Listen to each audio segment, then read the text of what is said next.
Cholesterol తో ఇబ్బంది పడుతున్నారా? డయాబెటిస్ రివర్స్ చేసుకోవాలా? డైట్ తో పరిష్కారం. Contact functional nutrition Vinisha Reddy.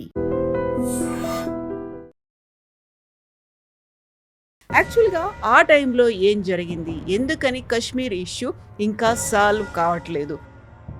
Congress వాళ్ళ దగ్గర చరిత్ర చెప్పమని చెప్పండి, అది బెస్ట్. ఎందుకంటే వాళ్ళే అంటారు కదా మోదీకి తెలియదని.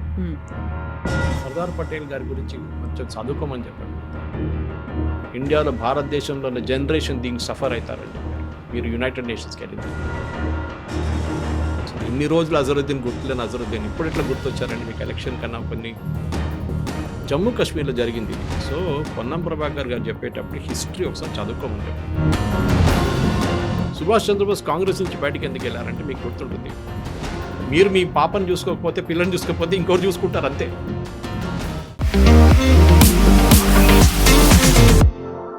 నమస్తే, నేను Kavitha. Welcome to I dream news and నిజాలు. సర్దార్ వల్లభాయ్ పటేల్ 150వ జన్మదినం ఏక్తా దివస్ సందర్భంగా ప్రధానమంత్రి నరేంద్ర మోదీ కీలకమైనటువంటి వ్యాఖ్యలు చేశారు. కశ్మీర్ ఇష్యూ ఇంకా రగులుతూనే ఉండడానికి ప్రధాన కారణం అప్పటి ప్రధాని నెహ్రూయే అని ఆయన చేసినటువంటి వ్యాఖ్యల మీద ఇప్పుడు కాంగ్రెస్ పార్టీ భగ్గుమంటోంది, మండిపడుతోంది.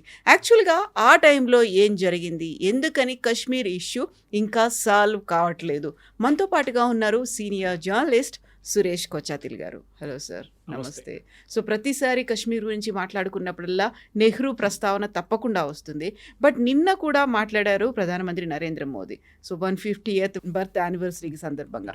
సో ఎందుకని కాంగ్రెస్ పార్టీ దాన్ని ఖండిస్తోంది? చరిత్ర తెలియకుండా మోదీ మాట్లాడాడు అనే మాట ఎందుకు వస్తోంది? కాంగ్రెస్ వాళ్ళ దగ్గర చరిత్ర చెప్పమని చెప్పండి, అది బెస్ట్. ఎందుకంటే వాళ్ళే అంటారు కదా మోదీకి తెలియదని. సర్దార్ పటేల్ గారి గురించి కొంచెం చదువుకోమని చెప్పండి ముందు. సర్దార్ పటేల్ భారతదేశంలో ఉన్న 560 ఆడ్ ప్రిన్స్లీ స్టేట్స్ని మర్జ్ చేశారు ఒక సంవత్సరంలో. మనందరం అనుకుంటాం 1947లో నెహ్రూ గారు ప్రధానమంత్రిగా ఉన్నారు అని. కాదు, మన కాన్స్టిట్యూషన్ ఫామ్ అయింది 1950లోనే. The constitution was adopted in 1950, 26 జనవరి. దాన్ని మన రిపబ్లిక్ డే అని మనం వీ సెలబ్రేటెడ్. అప్పుడు దాకా ఫ్రమ్ 1947 ఆగస్ట్ 15th టు 26 జనవరి 1950 దాకా ముగ్గురు కలిసి భారతదేశాన్ని పరిపాలించారు. చక్రవర్తి రాజగోపాలాచారి, సర్దార్ పటేల్, జవహర్లాల్ నెహ్రూ. జాయింట్లీ ఏ డిసిషన్ తీసుకోవాలన్నా వీళ్ళు ముగ్గురు అగ్రీ చేయాలి. నెహ్రూ ఒకరే కాదు. కానీ ఏం చేశారంటే 1947లో మనకు అందరు తెలిసిందే ప్రాబ్లం ఎక్కడొచ్చిందంటే 560 ప్రిన్స్లీ స్టేట్స్ని 46 నుంచే పటేల్ అండ్ పటేల్ గారు అసిస్టెంట్ ఒకరు ఉన్నారు, ఐసీఎస్ ఆఫీసర్, మేనోన్, వీపీ మేనోన్, వీరిద్దరు కలిసి మొత్తం కన్విన్స్ చేసి ఒక్కొక్కరితో మాట్లాడి వాళ్ళు మొత్తం మీరు ఇది మీకు ఫెసిలిటీ ఇది ఉంటుంది అని చెప్పి అందరి దగ్గర సిగ్నేచర్స్ తీసుకున్నారు.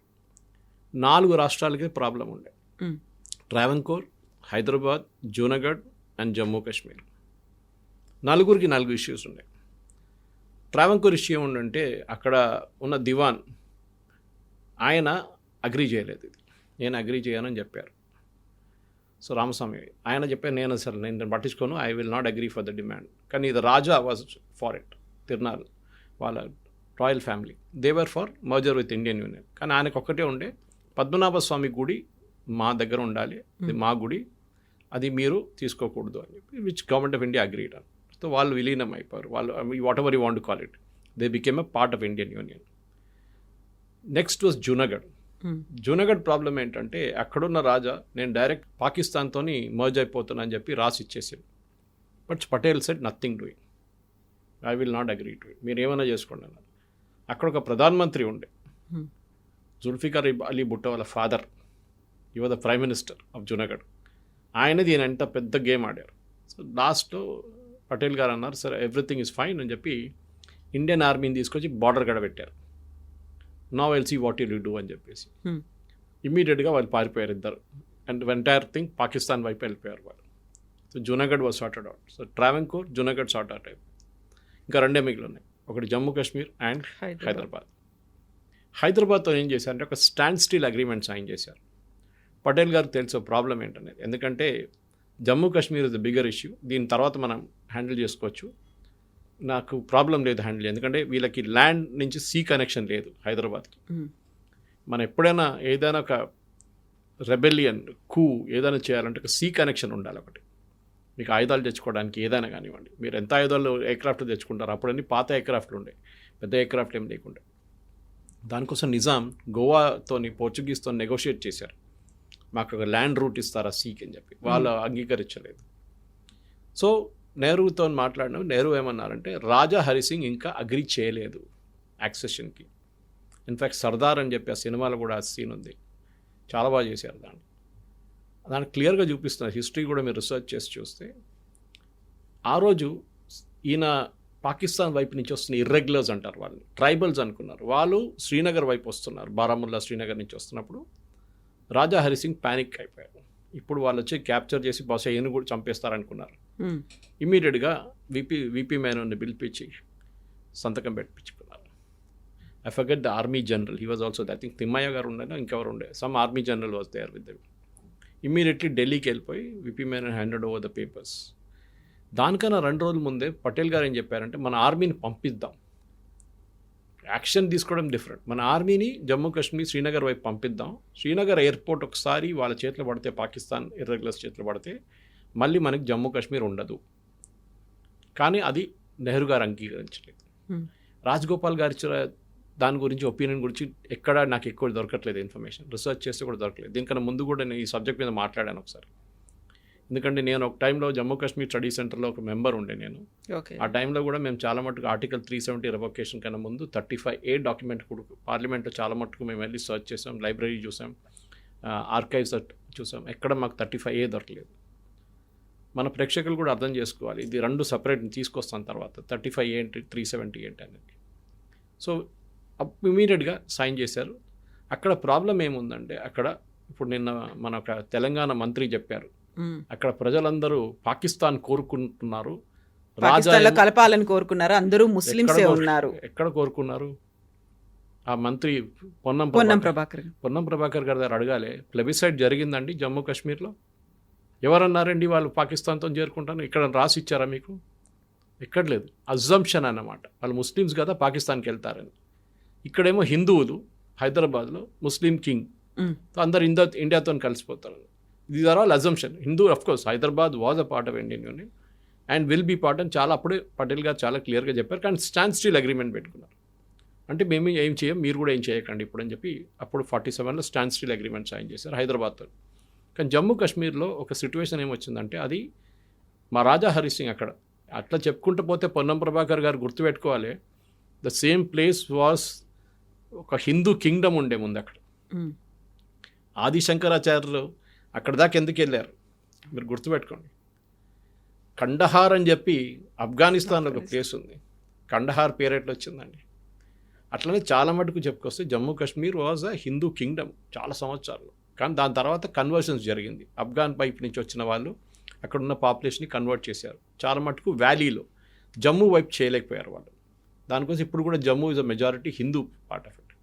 సో పొన్నం ప్రభాకర్ గారు మాట్లాడుతున్నప్పుడు జమ్మూ కాశ్మీర్లో హిందువులు కూడా ఉండే చాలా. In fact the population of Jammu was more than Kashmir valley. కానీ అది షేక్ అబ్దుల్లా నెహ్రూ కలిసి ఆడిన ఒక గేమ్. తర్వాత wheel bring it up later. So first correction mister Ponnam Prabhakar గారు, అక్కడ ముస్లిం ప్రజలు అని ఎక్కడ లేదు, ముస్లిం మెజారిటీ అని ఎక్కడ లేదు. It was Hindu Jammu and Kashmir was Muslim. ఇప్పుడు కూడా అంతే ఉంది చూడండి మీరు. సో ఆ ఎక్స్క్యూజ్ లేదు.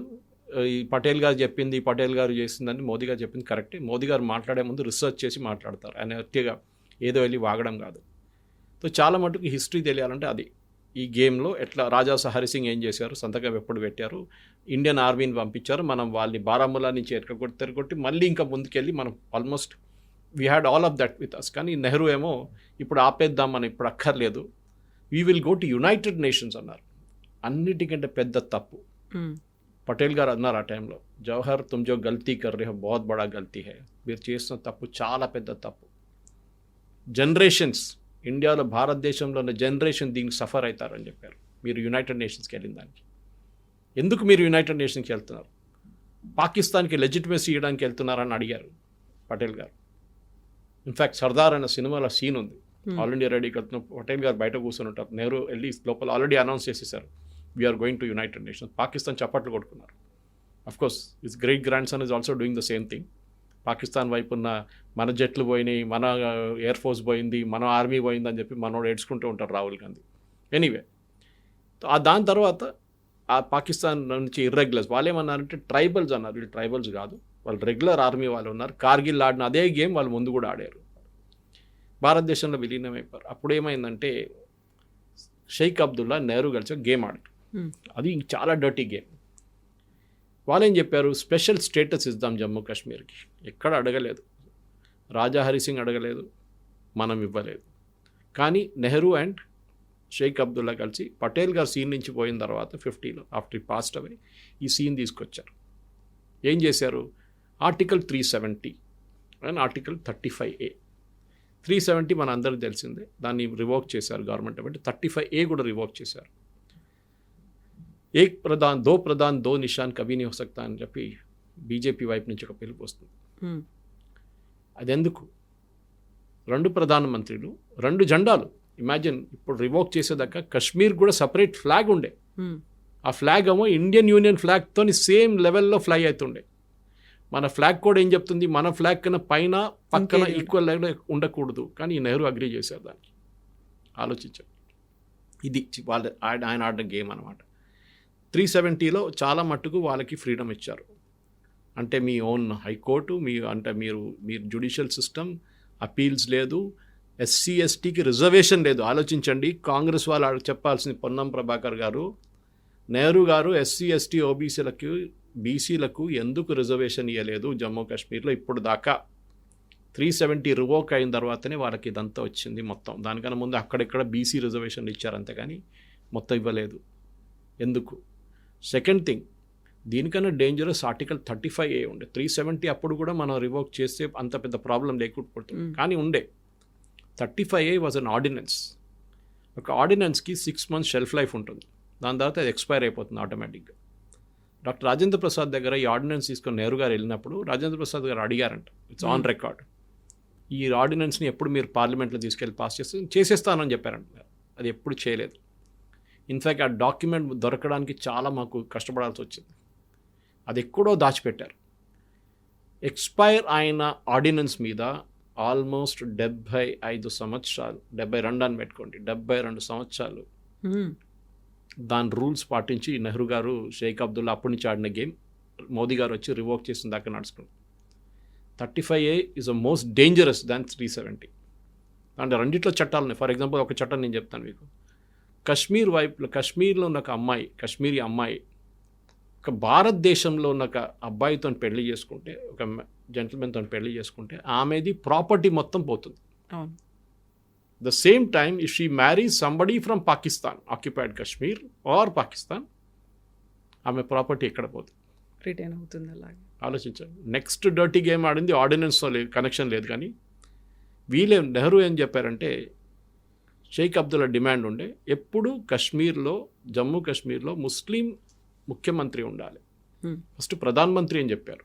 దాని తర్వాత సర్దార్ పటేల్ వీళ్ళందరూ, దానికన్నా ముందే ప్రాబ్లం ఉండే, ప్రధానమంత్రి కావాలని చెప్పి సర్దార్ పటేల్ వెళ్ళిన తర్వాత కూడా చాలా మటుకు అబ్జెక్ట్ చేశారు క్యాబినెట్లో ఉన్నవాళ్ళు. నెహ్రూతో చెప్పారు, ప్రధానమంత్రి విల్ నాట్ బి అలౌడ్, భారతదేశానికి ఒకటే ప్రధానమంత్రి ఉంటారు, జమ్మూ కాశ్మీర్కి సెపరేట్ ప్రధానమంత్రి ఇవ్వలేమని చెప్తే చీఫ్ మినిస్టర్ అని చేశారు. ఎప్పుడు ముస్లిం చీఫ్ మినిస్టర్ ఉండాలి కంపల్సరీ అని చెప్పారు షేక్ అబ్దుల్లా. దానికి ఏం చేయాలి, ఇప్పుడు జమ్మూ కాశ్మీర్లో కశ్మీర్ వ్యాలీలో ఉన్న సీట్స్ పెంచేశారు. ఆలోచించండి, కశ్మీర్ వ్యాలీలో ఉన్న సీట్లు పెంచారు. ముస్లిమ్స్ తక్కువ ఉన్నా కానీ పాపులేషన్ ఎక్కువ చూపించి సీట్లు ఎక్కించేశారు. అదే టైంలో మెజారిటీ హిందూ ఉన్న జమ్మూలో సీట్లు తగ్గించేశారు. సో ఇప్పుడు కూడా అదే నడుస్తుంది చూడండి. ఇప్పుడు కొంచెం పాపులేషన్ వాళ్ళది ఎక్కువైంది, ఎందుకంటే పాపులేషన్ గ్రోత్ హిందువుల్లో ఎప్పుడు తక్కువనే ఉంటుంది, ముస్లిమ్స్లో ఎప్పుడు ఎక్కువనే ఉంటుంది వాళ్ళది. ఇప్పుడు మీరు హైదరాబాద్ చూడండి, మీరు మలప్పురం చూడండి, మీరు కిషన్గంజ్ చూడండి, మీరు వెస్ట్ బెంగాల్ చూడండి. వెస్ట్ బెంగాల్లో మీరు చూసుంటారు, ఆ రోజు డేటా వచ్చింది కదా ఎలక్షన్ కమిషన్ది. వెస్ట్ బెంగాల్ డెకెడల్ పాపులేషన్ అంటే 10 సంవత్సరాల రైజ్ ఇన్ పాపులేషన్ ఇస్ 16%. కానీ అక్కడున్న ఓటర్ బేస్ 86% పెరిగింది. 16% మంది పుట్టారు, కానీ 86% మందికి ఓటర్ ఐడి కార్డులు ఉన్నాయంట. న్యాచురలీ ఆ 60-70% బయట నుంచి వచ్చారు. అది చాలా క్లియర్ అన్నమాట, దానికి భయపడుతుంది. Anyway, that is not a matter of this subject of the debate. Population demography అనేది బాగా మారుతూ వచ్చింది. దానికి తగ్గట్టుగానే అక్కడ ఉన్నటువంటి వసతులు కావచ్చు, ఇవ్వాల్సినటువంటి ఫెసిలిటీస్ ఇవన్నీ కూడా మారుతూ ఉంటాయి కదా! డెఫినెట్గా. ఎందుకంటే మన్మోహన్ సింగ్ గారు ఒకసారి చెప్పారు, Muslims have the first right on the resources of India అని. అంటే ముస్లిమ్స్కి ఫస్ట్ ప్రయారిటీ ఉంది రిసోర్సెస్ కోసం, హిందువులకు కాదు అని మన్మోహన్ సింగ్ గారు ఒక స్టేట్మెంట్ ఇచ్చారు ప్రధానమంత్రిగా ఉన్నప్పుడు.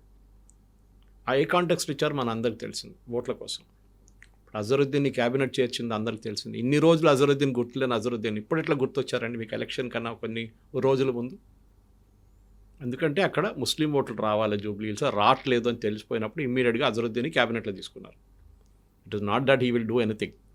ఆయన అక్కడ పోటీ చేసి ఓడిపోయిన క్యాండిడేట్ ఆయన. సో జమ్మూ కాశ్మీర్లో జరిగింది ఇది. సో పొన్నం ప్రభాకర్ గారు చెప్పేటప్పుడు హిస్టరీ ఒకసారి చదువుకోమని చెప్పండి, చాలా clear. There are books on Sardar Patel, research material ఉంది. ఏం కాకపోతే ఆయన కెవాడియాకి వెళ్ళమని చెప్పండి, నేను మోదీ గారు వెళ్ళారు చూడండి, అక్కడికి వెళ్ళమని చెప్పండి. I have gone there.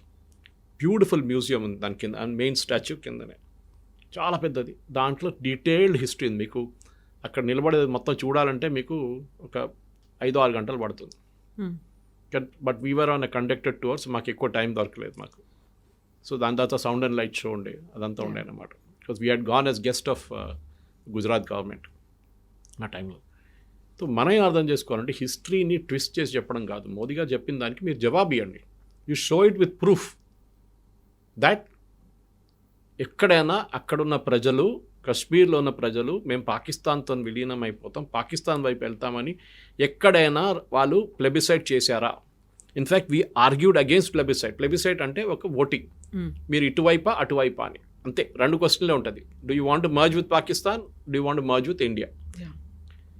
అది చేస్తామని చెప్పి మనం కూడా నెహ్రూ గారు వెళ్ళి అష్యూరెన్స్ ఇచ్చారు. ఆలోచించండి, నెహ్రూ గారు వెళ్ళి అష్యూరెన్స్ ఇచ్చారు పాకిస్తాన్కి, యునైటెడ్ నేషన్స్ కూడా వెళ్ళి అష్యూరెన్స్ ఇచ్చారు, మేము ప్లెబిసైడ్ కండక్ట్ చేస్తాం జమ్మూ కాశ్మీర్లో, ప్రజలు ఏం కోరుకుంటాం మేము అదే చేస్తాం. అక్కడ ప్రజలు మేము పాకిస్తాన్ చేరిపోతామంటే ఏం చేస్తుండే అప్పుడు? మెజారిటీ ఎవరున్నారు అక్కడ? కానీ పటేల్ గారు వీళ్ళందరూ దానికన్నా ముందు, పటేల్ గారు లేరనుకోండి, పటేల్ గారి కన్నా ముందు తర్వాత వచ్చిన క్యాబినెట్లో ఉన్న వాళ్ళు కండిషన్ పెట్టారు దాంట్లో, ప్రొవైడెడ్ పాకిస్తాన్ వెకేట్స్ పాకిస్తాన్ ఆక్యుపైడ్ కాశ్మీర్. అంటే పాకిస్తాన్ ఆక్యుపైడ్ కాశ్మీర్ నుంచి బయటకు వెళ్తే మొత్తం పాకిస్తాన్ ఆక్యుపైడ్ కాశ్మీర్ అండ్ ఇప్పుడున్న కాశ్మీర్ 2 కలిపి ఒక ప్లెబిసైడ్ చేద్దాం. ఆ టైంలో మీకు గుర్తుంటుంది, Ladakh was also a part of Jammu Kashmir. Ladakh population చాలా తక్కువ, దాంట్లో హాఫ్ ఏ బుద్ధిస్ట్ పాపులేషన్ ఉంది. ఐ థింక్ 160,000 ఉన్నాయి, దాంట్లో 80,000 బుద్ధిస్ట్ ఉంటారు, మిగతా 80,000 ఇప్పుడు ఉన్నది కార్గిల్ వైపున షియా ముస్లిమ్స్. సో హిస్టరీ తెలుసుకోవాలంటే ఏం అక్కర్లేదు, చాలా మెటీరియల్ ఉంది. పొన్నం ప్రభాకర్ గారు చదవండి. మోదీ గారు చెప్పింది 100% కరెక్ట్, దాంట్లో తప్పెక్కర్లేదు. 2-3 మిస్టెప్స్ చేశారు. అదే రోజు ఫస్ట్ డేనే ఇండియన్ ఆర్మీని పంపిస్తే మనం చాలా మట్టుకు ఇప్పుడున్న పాకిస్తాన్ ఆక్యుపైడ్ కాశ్మీర్ కూడా మన దగ్గర ఉంటుండే. అది నెహ్రూ గారు చేసిన తప్పు. దానికి డిబేటబుల్ పాయింట్, ఎందుకంటే రాజా హరి సింగ్ సైన్ చేయలేదు అని చెప్పి పోస్ట్పోన్ చేశారు. ఫస్ట్ అబ్జెక్ట్ చేసిన మనిషి పటేల్ గారే, ఈవెన్ రాజగోపాల్చారి కూడా అబ్జెక్ట్ చేశారు. కానీ సరే మనం వెయిట్ చేద్దాం, ఇంకా 2 రోజుల తర్వాత సైన్ చేస్తా అన్నారు కదా, చూద్దామని చెప్పి అప్పుడు దాకా పాకిస్తాన్ వాళ్ళు వచ్చేసారు మన వైపు. I told you the rest of the history about that. కానీ ఇది ఇప్పుడు కూడా కాదు, అన్నిట్లో కూడా వీళ్ళు పటేల్ గారు రోల్ హైదరాబాద్ గురించి చెప్తున్నప్పుడు కూడా ఇప్పుడు కూడా చూడండి, ఓవైసీ కూడా చెప్తున్నారు, సుందర్లాల్ కమిషన్ ఏదో కమిషన్ పెట్టారు, దాని తర్వాత ముస్లిమ్స్ ఎక్కువ చనిపోయారంట. ఇది రజాకార్ మీద చేసిన దాడిని పోలీస్ యాక్షన్ అని మనం పిలిచాం. ఎందుకంటే ఇంటర్నేషనల్ లెవెల్లో మనం ఒక ఆర్మీని పంపిస్తే హైదరాబాద్ లోపలికి, అప్పుడున్న హైదరాబాద్ స్టేట్ లోపలికి, అది ఒక పెద్ద ప్రాబ్లం అయిపోతుంది డిప్లొమాటిక్లీ. సో పటేల్ గారు ఒక స్మార్ట్ మూవ్లో ఏం చేశారంటే దాన్ని పోలీస్ యాక్షన్ అని పిలిచారు. పంపించింది ఆర్మీనే, మన అందరు తెలుసు. రంజిత్ సింగ్ జీ ఆయన overall command, general JN Chaudhuri was the one to surrender. ఇక్కడ బెజవాడ వైపు నుంచి, మెడ్రాస్ వైపు నుంచి, సోలాపూర్ వైపు నుంచి అండ్ నార్త్ ఆఫ్ హైదరాబాద్ నుంచి వచ్చారు ట్రూప్స్ అంతా. మెడ్రాస్ వైపు నుంచి కూడా వచ్చారు. 5 Rudra, I think was general Rudra was leading 1 platoon, major Rudra. And ఇంకోవైపు నాకు గుర్తు 2 ఉన్నారు, సపరేట్ మేజర్ జనరల్స్ ఉన్నారు, వాళ్ళు లీడ్ చేశారు. But general JN Chaudhuri surrender తీసుకున్నారు పరేడ్ గ్రౌండ్లో September 17, 1948కి. కానీ హిస్టరీ గురించి మాట్లాడుతున్నప్పుడు మోదీ గారు ఆ రోజు చెప్పిన దానికి సర్దార్ పటేల్ కాంట్రిబ్యూషన్ గురించి మాట్లాడుతున్నారు. పటేల్ గారు లేకుంటుండే భారతదేశం ఇప్పుడు ఒక 560 ముక్కలై ఒక సపరేట్ ప్రధానమంత్రి ఉంటుండే. మన శ్రీనగర్ కాలనీ ఒక సపరేట్ ప్రధానమంత్రి ఉంటుండే. శ్రీనగర్ కాలనీకి ఎగ్జాంపుల్ ఇస్తున్నాను మీకు. అంత చిన్న చిన్న రీజన్స్ ఉండే అనమాట. 10 కిలోమీటర్లు స్క్వేర్ మీటర్, 10 స్క్వేర్ కిలోమీటర్లు, 20 స్క్వేర్ కిలోమీటర్లకు ఒక రాజా. దండయాత్రలు ఉండేది, గొడవలు ఉండేది. ఇప్పుడు ఆలోచించండి. మీకు ఎగ్జాంపుల్ ఇవ్వాలంటే జర్మనీ తీసుకోండి. బిస్మార్క్ ఆ టైంలో జర్మనీని జర్మనీ చేయడానికి ఎంత కష్టపడ్డారు వాళ్ళు. ఒకటే religion and mostly one dialect. మన దగ్గర ఎన్ని రిలీజియన్స్ ఉండే, ఎన్ని డైలెక్ట్స్ ఉందో ఆలోచించండి. ఎంత లాంగ్వేజెస్ ఉన్నాయి, దాని డైలెక్ట్స్ ఎంత. దీన్ని కలిపారు. Italy had the same problem. చాలా టైం తీసుకున్నారు వాళ్ళు. And here Patel and Menon ఇద్దరు కలిసి ఒక సంవత్సరం లోపలే మొత్తం కంప్లీట్ చేశారు. ఆయన క్రెడిట్ ఇవ్వకుండా ఈ నెహ్రూ గారు క్రెడిట్ ఇవ్వడం ఏంటండి? మన అందరు తెలిసింది. ఆ రోజు కాంగ్రెస్ వర్కింగ్ కమిటీలో దానికన్నా ముందు జరిగిన ఓటింగ్లో 1947 కన్నా ముందు జరిగిన ఓటింగ్లో ఎవరు ప్రధానమంత్రి కావాలని చెప్పి చాలా క్లియర్గా పటేల్ గారికి ఓట్లు వచ్చినాయని, నెహ్రూ గారికి రాలేదు.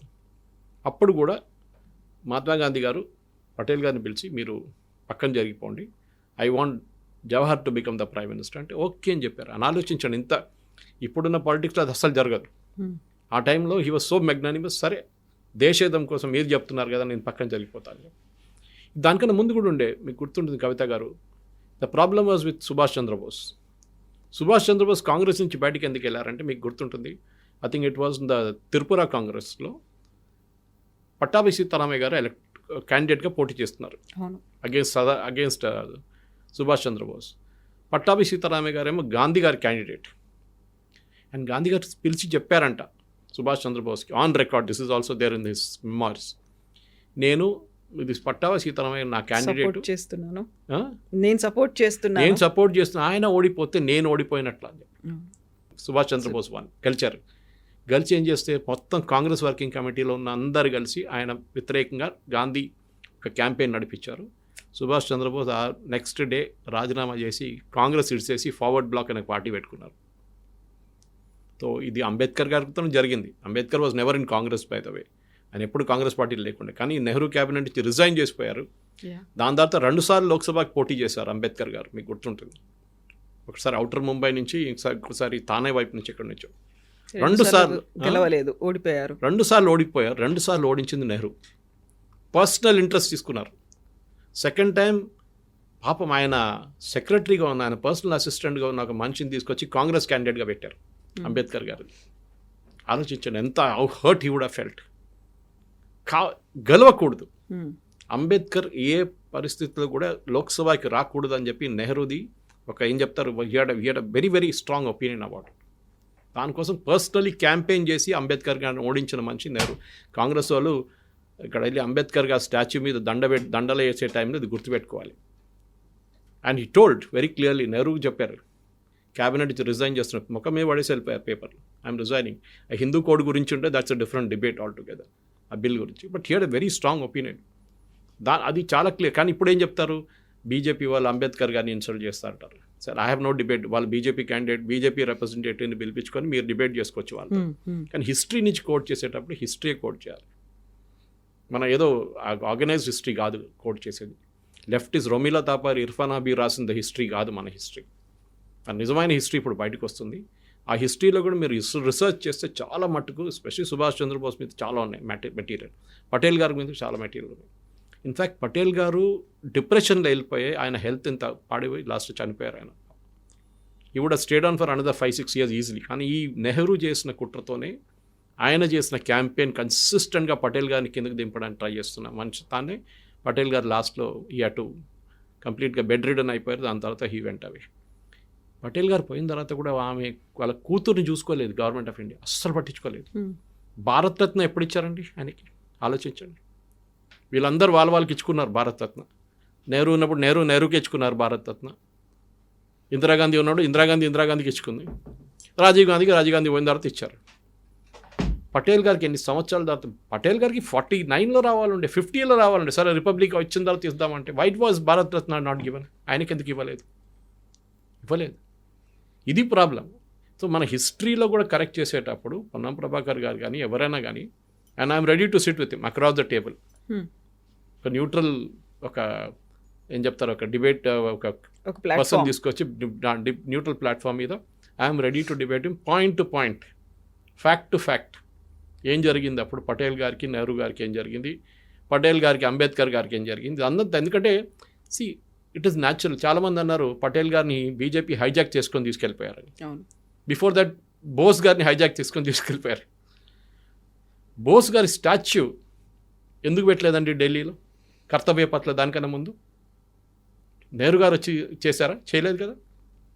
మోదీ గారు చేశారు తర్వాత కర్తవ్య పథ్లో సుభాష్ చంద్రబోస్ స్టాచ్యూ. ఇప్పుడు హైదరాబాద్లో మీద అడుగుతున్నానండి, సర్దార్ పటేల్ గారి స్టాచ్యూ ఎక్కడ ఉందని చెప్పండి కవిత గారు. ఇందిరాగాంధీ అంటే మీరు చెప్తారు అక్కడ ఇక్కడ అక్కడ ఇక్కడ, నెహ్రూ అంటే నెహ్రూ కూడా చెప్తారు అక్కడ ఇక్కడ చాలా చోట్ల. సర్దార్ పటేల్ గారి స్టాచ్యూ ఎక్కడ ఉంది? ఉండే ఒకటి మేజర్ స్టాచ్యూ ఉన్నది మన సికింద్రాబాద్ స్టేషన్ దగ్గర. అంత నెగ్లెక్ట్ అన్నమాట. ఒక భారతదేశం చేసిన మనిషిని అసలు పట్టించుకోలేదు వీరెవరు, కాంగ్రెస్ వాళ్ళు. దాన్ని బీజేపీ హైజాక్ చేసి తీసుకెళ్తే నేను దాంట్లో తప్పేం లేదు. మీరు మీ పాపను చూసుకోకపోతే, పిల్లని చూసుకోకపోతే ఇంకొకరు చూసుకుంటారు అంతే. మీరు మీ ముసలాన్ని చూసుకోకపోతే ఇంకొకరు వచ్చి చూసుకుంటారు అంతే. వాళ్ళు క్రెడిట్ తీసుకుంటే తీసుకొనియండి, అంత అయిపోయింది కదా. You have not done it. Bharat Ratna ఇవ్వలేదు. Never acknowledge this position in history. భారతదేశాన్ని కంప్లీట్గా ఒక యూనిట్ చేసిన దాన్ని వాళ్ళ కూతురు చూసుకోలేదు మీరు, మనీబెన్. దిస్ ఇస్ కంప్లీట్గా. ఇన్ఫ్యాక్ట్ మీరు బిలీవ్ చేయరు Kavitha garu, he was such a strong man Patel. ఆయన లాయర్గా ఆర్గ్యూ చేస్తున్న case, I think you must be knowing this. ఆయన లాయర్గా ఒక కేసు ఆర్గ్యూ చేస్తున్నప్పుడు వాళ్ళ వైఫ్ చనిపోయారని చెప్పి న్యూస్ వచ్చింది. She was suffering from cancer. ఆయన పేపర్ చూసుకొని పాకెట్లో వేసి ఆర్గ్యూ చేశారు. కేసు గెలిచారు. ఆ రోజు గెలిచిన తర్వాత జడ్జికి చెప్పారు, I have to leave because my wife has passed away.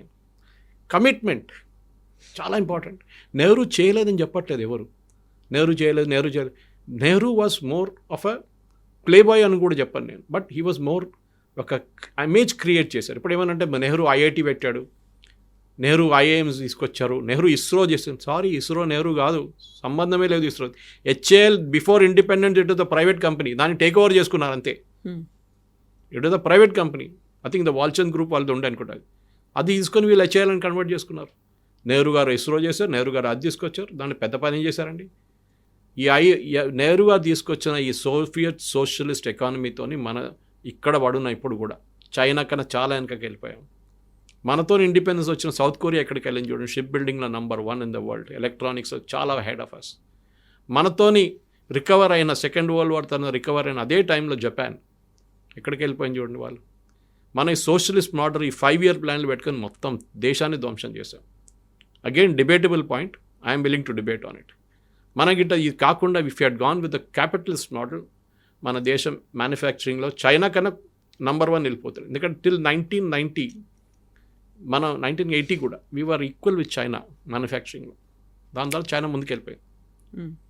China మనకన్నా చాలా కింద తక్కువ ఉండే మనది ర్యాంకింగ్ చైనాది. వాళ్ళు బిల్డప్ చేసుకొని వచ్చారు 60s తర్వాత. వాళ్ళ కల్చరల్ రెవల్యూషన్ జరిగిన తర్వాత, దాని తర్వాత వాళ్ళు జరిగిన క్యాపిటలిస్ట్ మోడల్ వెళ్ళిపోయిన తర్వాత, అప్పుడు మావో తర్వాత జరిగిందా దాంట్లో China has gone far ahead of us. హిస్టరీలో తప్పులు జరిగితే తప్పులు అయిందని చెప్పడానికి గట్స్ ఉండాలి. అది కాంగ్రెస్ వాళ్ళు భయపడుతుంది. పొన్నం ప్రభాకర్కి ఏం ప్రేమ లేదు పటేల్ గారితో, కానీ అక్కడ ఢిల్లీలో అటెండెన్స్ పెట్టించుకోవాలి కదా. రేపు మినిస్టర్షిప్ ఉండాలో ఏముండాలంటే ఢిల్లీలో పాట పాడాలి. చూడండి, నేను మోదీ గారిని తిట్టాను, ఆయన పటేల్ గారి గురించి చెప్తే నన్ను గుర్తుపెట్టుకోండి, నెక్స్ట్ క్యాబినెట్ ఎక్స్పాన్షన్ వస్తుంది, నాకు ఒక ప్రమోషన్ ఇవ్వండి అని చెప్తాను. దానికోసం ఇంకేం లేదు వాళ్ళకి. మీ హిస్టరీ గురించి మాట్లాడినప్పుడు హిస్టరీ అనేది ఎందుకని ఒక కన్స్ట్రక్టివ్గా లేదంటారు? ఎవరి పర్సెప్షన్లో వాళ్ళు ఎందుకు చెప్పుకుంటున్నారు? నాకు ఇది నచ్చింది అంటే ఇది నచ్చలేదు అనేది ఇన్ని రకాల వర్షన్స్ ఎందుకు? హిస్టరీ జరిగినట్టుగా ఎందుకని మనకు కనిపించట్లేదు? ఎందుకని మనం వినలేకపోతున్నాం? ఇంగ్లీష్లో ఒక సేయింగ్ ఉంది Kavitha garu, till the lion learns to write, hunter will be always the right. ఏ రోజు సింహం రాయడానికి నేర్చుకుంటుందో ఆ రోజు దాకా హంటరే చంపారు, హంటర్ గెలిచారు. మన దేశంలో పుస్తకాలు ఎక్కడైనా టిల్ విక్రమ్ సంపత్ అండ్ మానోషి సిన్హా రాసిన అప్పుడు దాకా మన దేశంలో యుద్ధాలు గెలిచిన రాజులు రాణి గురించి ఎక్కడైనా విన్నారా మీరు? రాణి అబ్బక్క గురించి విన్నారా? మన దగ్గర ఉన్న హిస్టరీ ఏంటంటే ఇర్ఫాన్ హబీబు, ఈ లోమినా తపర్ రాసిన, బ్రిటిష్ వాళ్ళు రాసిన హిస్టరీలు అంటే మన రాజులు రాణులు అన్ని యుద్ధాలు ఓడిపోయారు. ఇక్కవైపు నుంచి బ్యాటిల్ ఆఫ్ ప్లాసీ నుంచి ఇటువైపు ఉన్న ఏ యుద్ధం చూడండి మనం ఓడిపోయాం, భారతదేశం ఓడిపోయారు. లేదండి, we one a lot of wars. Shivaji గారిని ముట్టలేకపోయారు ముఘల్స్. ఇటువైపు ఏమో మన రాజస్థాన్లో ఉన్న రాజ్పుత్స్, ఇటు మన దగ్గర ఉన్న సౌత్లో ఉన్న విజయనగర సామ్రాజ్యం కానీ, చాళుక్యాలు కానీ, చోలాస్ కానీ చాలా ఉన్నాయి. అస్సాం వైపు ఉన్న అహోం రాజులు 800 సంవత్సరాలు కాలు పెట్టినలేదు ఒక మొఘల్ని అక్కడ. ఎవరైనా మొఘల్స్ అని కాదు, ఎవరినైనా. అది వాళ్ళది ఉండే. రాణి అబ్బక్క ఫ్రమ్ ఉల్లాల్, కర్ణాటక. నేను చాలాసార్లు మాట్లాడాను ఆమె గురించి. బ్రిలియంట్. కానీ మన దగ్గర ఏంటంటే ఆ హిస్టరీ ఆపెట్టేశారు. We're a nation of losers అని చూపిస్తున్నారు. No, we're not a nation of losers. మనం చాలా గెలిచాం. విక్రమ్ సంపత్ గారు బ్యూటిఫుల్గా రాశారు. ఇన్ఫ్యాక్ట్ ఆయన first volume Subhash Chandrabose volume రాసిన తర్వాత ఒకరోజు ఇక్కడ పార్క్ హోటల్లో కూర్చొని మేము ఇద్దరు మాట్లాడుతున్నాం. I picked him up from the airport. ఒక ఫంక్షన్ ఉండే ఇక్కడ. అప్పుడు మాట్లాడుతున్నప్పుడు ఆయన అడిగారు, Suresh what should I right next అని అడిగారు నా దగ్గర. అప్పుడు నేను చెప్పాను, సార్ హిస్టరీ రాయండి సార్, మన హిస్టరీని కరెక్ట్ చేయండి అని చెప్పాను. ఏంటంటే మనం we have won battles which Britishers are never return. Kavitha garu the world's biggest naval battle took in Travancore. Dutch navy అంటే ఆ టైంలో అన్నిటికంటే పవర్ఫుల్. అప్పుడు ఈస్ట్ ఇండియా కంపెనీ ఇంకా ఇండియాకి రాలేదు. డచ్ వర్ రూలింగ్ సిలోన్, ఇండోనేషియా, ఫిలిప్పీన్స్ మొత్తం వాళ్ళ చేతిలో ఉండే. వాళ్ళు భారతదేశాన్ని కాన్కర్ చేయడానికి ట్రై చేస్తున్నప్పుడు మార్తాండ వర్మ వాళ్ళ నేవీతోనే బ్యాటిల్ జరిగింది. డచ్ వాళ్ళది చాలా పెద్ద నేవల్ బ్యాటిల్ ఉంది. ఇప్పుడు కూడా మీరు మిలిటరీ స్కూల్స్కి వెళ్తే మీకు కనిపిస్తుంది biggest naval battle in history ఆ టైంలో. అండ్ మార్తాండ వర్మ వాళ్ళు గెలిచారు, వాళ్ళ నేవీ గెలిచారు. ఎస్టుసే డెసోయ్ అని ఆయన పేరు నాకు exactly I'm not able to pronounce his name. Your the chief of the naval, Portuguese అప్పుడున్న డచ్ నేవీ. ఆయన తీసుకొచ్చి కమాండర్ ఇన్ చీఫ్ చేశారు మార్తాండ వర్మ, ఆయన ఆర్మీది. ఆలోచించండి. So we one the war, but ఎక్కడ చూపించలేదు. ఇప్పుడు కూడా మీరు కన్యాకుమారి దగ్గర ఒకటి ఉంది, బ్యాటిల్ ఆఫ్ కొలాచల్ అని కనిపిస్తుంది, పెద్ద స్తూపం ఉంది. That is where it was. అక్కడే సరెండర్ జరిగింది, బ్యాటిల్ ఆఫ్ కొలాచల్. కానీ మన పిల్లలకి హిస్టరీ బుక్స్లో ఎక్కడిది ఉండదు. ఇది ప్రాబ్లం అన్నమాట. మన దాంట్లో మనం ఓడిపోయాం. సాంబాజీ సినిమా వచ్చేదాకా అందరికీ అట్లా జరిగిందా మనకు తెలియదు కదా. ఎందుకంటే చూపిస్తుంది ఏంది మనకి, జోధా అక్బర్, అక్బర్ ద గ్రేట్, ఔరంగజేబ్ కూడా గ్రేట్ అంటారు వీళ్ళు కావాలంటే.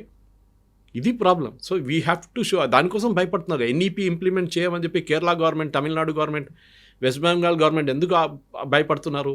ఎన్ఈపీలో మనం ఏం చెప్తున్నాం, new education policy, that we have to bring in the real history. ఆ రియల్ హిస్టరీ నేర్పించకపోతే దానికోసం చూడండి. బ్యాటిల్ ఆఫ్ హైఫా అని వింటారు మీరు, కవిత గారు. ఇజ్రాయెల్లో ఉన్న, అప్పుడు ఒటమన్ అంపైర్ కింద ఉన్న ఒక place Haifa. Today it is in Israel. దాన్ని లిబరేట్ చేసింది అప్పుడున్న Indian army under the British. Haifa liberate, చాలా ఇంపార్టెంట్ బ్యాటిల్ ఉండేది. ఒటమన్ అంపైర్ దాని తర్వాత మొత్తం కొలాప్స్ అయిపోయింది. ఆ బ్యాటిల్లో మన పుస్తకాలు ఎక్కడ లేదు. తీన్మూర్తి మార్గ్ అని నెహ్రూ గారు ఒక పెట్టారు. Actually it is now called Haifa Chowk. Modi గారు వచ్చిన తర్వాత పేరు మార్చేదాన్ని. తీన్మూర్తి కాదు అది, హైఫా చౌక్ అది. ఇజ్రాయేలీ టెక్స్ట్ బుక్స్లో దాని గురించి ఉంది, that Indian army liberated Haifa. మన టెక్స్ట్ బుక్స్లో ఎక్కడ లేదు. ఎందుకండి? Why are we ashamed of it? ఇది నాకు అర్థం కాదు. మనం గెలిచిన యుద్ధాలు ఒక్కొక్క ప్లేస్లో, ఒక్కొక్క స్కూల్లో, ఒక్కొక్క కాలేజ్లో చెప్పాల్సిందే. అది మీరు ఏ పుస్తకం తీసుకుని, not recommending any books, but doctor Vikram Sampath కానీ మనోషి రాసిన బుక్స్ బ్రిలియంట్. మనోషి 2 బుక్స్ వచ్చినాయి, సాఫ్రన్ సోర్డ్స్ అని చెప్పి 1 and 2. It is beautifully readable books. అది హిస్టరీలో ఉండదు. సో మీరు అడిగిన ప్రశ్నకి కశ్మీర్ నుంచి మొదలై మన ఇండిపెండెన్స్ దాకా వచ్చేటప్పుడు చాలా మట్టుకు హిస్టరీని లెఫ్టిస్ట్ హిస్టోరియన్స్ మొత్తం చేంజ్ చేసేసారు. This was the deal between Indira Gandhi and Jyothi boss. మీకు గుర్తుంటుంది ఇది, వీళ్ళు ఎట్లా వచ్చారు అకాడమిక్స్లోని. దానికి ఎంత పెద్ద స్టోరీ ఇంకోటి ఉంది. లెఫ్టిస్ట్ కేరళలో ఈఎంఎస్ నంబూదిరిపాట్ గవర్నమెంట్ ఫామ్ చేసిన తర్వాత దాన్ని డిస్మిస్ చేసింది నెహ్రూ. ఆలోచించండి, డెమోక్రటిక్లీ ఎలక్టెడ్ ఫస్ట్ కమ్యూనిస్ట్ గవర్నమెంట్ ఉంది, వాళ్ళని డిస్మిస్ చేశారు నెహ్రూ. కమ్యూనిస్ట్ వాళ్ళు థ్రెట్ దట్ అని చెప్పి డిస్మిస్ చేశారు. దాని తర్వాత వెస్ట్ బెంగాల్లో కమ్యూనిస్టులు వచ్చినప్పుడు తర్వాత జ్యోతి బాసు అక్కడి నుంచి ఎక్స్పాన్షన్ ప్లాన్స్ చేస్తున్నప్పుడు ఇందిరాగాంధీ ఒకరోజు జ్యోతి బాసుని పిలిపించి, మీరు వెస్ట్ బెంగాల్ నుంచి బయటికి రాకండి, మీకు ఏం కావాలి చెప్పండి అని అడిగారు. నాకు 25%, ఫస్ట్ 50 అన్నారు. 50 నుంచి అకాడమిక్స్ మా వాళ్ళు ఉండాలి, అంటే మా ప్రొఫెసర్స్ కానీ లెక్చరర్స్ కానీ వైస్ ఛాన్సలర్స్ అంతా మా లెఫ్టిస్ట్ వాళ్ళు ఉండాలి. ఇందిరాగాంధీ అగ్రీడ్. హిస్టరీ మా వాళ్ళు రాస్తారు, అది ఉంది. ఎందుకంటే ఒకసారి మీరు చిన్న పిల్లల బ్రెయిన్లో you are a nation of losers losers losers losers అని చెప్తే వాళ్ళు కూడా మొత్తం సైక్ అయిపోతారు. వాళ్ళు కూడా అదే మెంటాలిటీకి వచ్చేస్తాం, మనం ఓడిపోతాం, మనం ఏం చేస్తాం, మనంతా మన కింగ్స్ రాజులంతా యూజ్లెస్ ఉండే ఆ టైంలో. కాదండి, they were brilliantly Brave. So ఈ జ్యోతి బాసు ఇందిరాగాంధీ కలిసిన గేమ్ ఆడినా అది పెద్ద, ఇంకో నేను మాట్లాడుకుంటే ఇంకో ½ అన్ అవర్ పోతుంది దానికి. ఆ టైం నుంచి హిస్టోరియన్స్ ఇప్పుడు కూడా చూడండి, జేఎన్యూ లాంటి ప్లేస్లో, జాదవ్పూర్ యూనివర్సిటీ లాంటి ప్లేస్లో, మన దగ్గర హెచ్సియూలో కూడా ఉండే ముందు, ఇప్పుడు అక్కడ అయిపోయింది, ఎఫ్లూలో ఉండే మన దగ్గర చాలా యూనివర్సిటీస్ చూడండి leftist, even private universities, Azeem Premji university లాంటి యూనివర్సిటీలో, టిస్ట్ లాంటి ప్లేస్లో. ఎందుకంటే ఒకసారి మీరు యంగ్ ఏజ్లో ఎవరినైనా బ్రెయిన్ వాష్ చేస్తే వాళ్ళు పెద్ద అయినప్పుడు కూడా they will still remain with the same thought process. కానీ ఒక సేయింగ్ ఉంది, if you're a communist at 18 you got a brain in the right place. ఒక 18 years ఉన్నప్పుడు మీ కమ్యూనిజం మీ బ్రెయిన్లో ఉన్నప్పుడు your brain is, but at 30 if you're still a communist your brain is in the wrong place. ఎందుకంటే మీరు అప్పుడు దాకా మీకు రియాలిటీ వచ్చేస్తుంది, ఈ కమ్యూనిజం అది ఏంటని, ఇదంతా ఫేక్ అని చెప్పేసి. ఇప్పుడు నక్సలైట్లు సరెండర్ చేస్తున్నారు చూడండి, అట్లనే అయిపోతుంది లాస్ట్. సో దానికోసం యూ షుడ్ ఎన్ష్యూర్ మన పిల్లలకి జమ్మూ కాశ్మీర్ హిస్టరీ ఒకటే కాదు, పొన్నం ప్రభాకర్ చెప్పిన హిస్టరీ కాదు, మోదీ గారు చెప్పిన హిస్టరీ కూడా చెప్పక్కర్లేదు. ఐఎమ్ నాట్ సెయింగ్ మోదీ గారు చెప్పింది అంత కరెక్ట్ అని. You deduce from the historical material on hand, దాన్ని బట్టి డిబేట్ చేయండి. ఓపెన్ డిబేట్, కొట్లాడడం కాదు, ఓపెన్ డిబేట్ చేయండి. నేను చెప్పాను కదా, I also come in SIT ఎక్కడైనా కానివ్వండి. హిస్టరీ నేర్పించాలి పిల్లలకి, and right history of Bharat, అది చాలా ఇంపార్టెంట్. సాయి దీపక్ గారు చాలా మంచి పుస్తకాలు రాశారు, ఇండియా దట్ ఈస్ భారత్ అని చెప్పేసి. దట్ ఈస్ బ్రిలియంట్ బుక్స్, ఆయన రాసిన బుక్స్ అంతా. Yes, sir. Thank you so much, sir. Thank you.